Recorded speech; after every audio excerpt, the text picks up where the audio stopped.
Speaking of federal counterparts, and Minister for Energy and Climate Change, Chris Bowen, he continues to spruik his green energy plan. Now, this was my favourite part of his opinion piece in The Fin yesterday. He said, "A potential comparative advantage is huge. More sunlight hits our country than any other country on the planet. Our wind is above average. We have abundant vital minerals." Now, Sam, we keep being told by the government that wind and solar are the cheapest forms of energy available, despite warnings from industry that we will all be paying more. Perhaps Chris Bowen doesn't quite know what a comparative advantage means. Now, look, no doubt the plan is ambitious, but is it even achievable or desirable for that matter?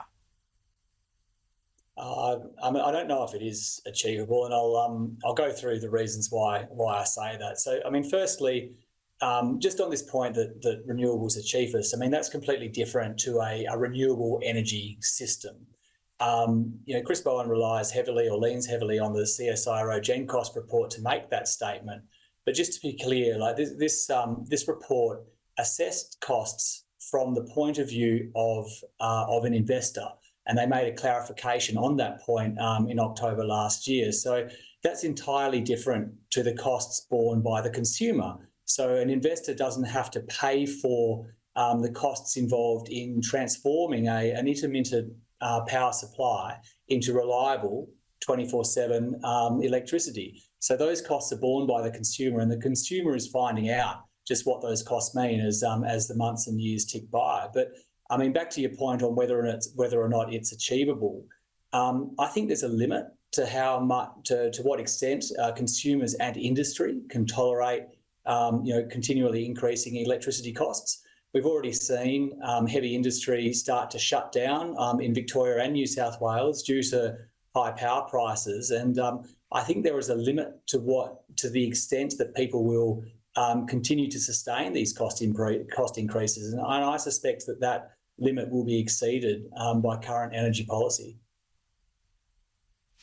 And Sam, don't we leave Australia a bit exposed in an economic sense, a security sense, even just a general societal sense, if we're ideological and careless about any transition away from fossil fuels? The consequences of getting this wrong are huge, aren't they?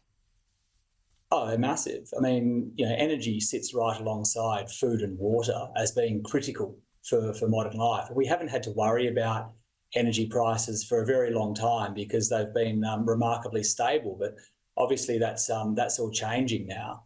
The next shoe to drop is going to be the requirement for LNG imports into the east coast of Australia to meet the gap between demand and supply. Those costs, gas costs 50% more than the current price of gas on the east coast, and that's going to be flowing through to energy bills over the next 12 to 18 months. And so not only is it higher cost, it's also higher emission. So, it really is a lose-lose situation.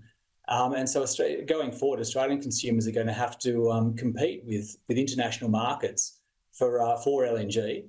And to just highlight what that means, over in the UK, through the winter that's just gone, people are limiting the heating of their house to 2 hours a day through wintertime because of the exorbitant cost of power. So, this is what it means to be connected to international markets, and that comes with higher emissions as well. So, these are some of the consequences of getting energy policy wrong.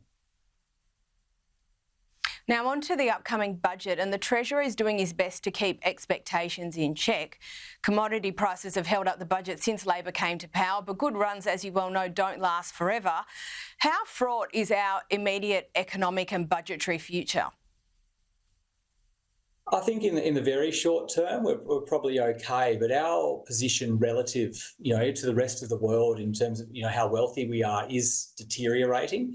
The rest of the world certainly seems to be coping with higher interest rates a bit better than Australia is. Here we've got rising housing prices, stubbornly high and stubbornly high and likely to rise further are power costs, and that means higher interest rates for longer. So, that coupled with, some big question marks on ongoing sort of budgetary requirements to fund things like the NDIS, puts a big question mark over how our profitability and quality of life, I think, are going to look like over the next sort of 5 to 10 years. And do you think the budget is trying to ignore that obvious issue of the additional baked-in operational spend? We don't seem to talk about those sorts of things, but those are the ones that into the future really do impact us. Yeah, I think that's fair. I think the world is still subjected to the moral hazard which came with free money for a long time, and no one wants to give that up, and certainly no government wants to explain to their voters that look, debt is starting to cost a fair bit. We're going to have to cut back and do more with less. So it's incredibly painful for governments, both here and around the world, to have that conversation. But that's something that needs to be had, and any budgetary decisions which lead to waste, the cost of that waste is increasing with interest rates, and we're going to have to do something about that.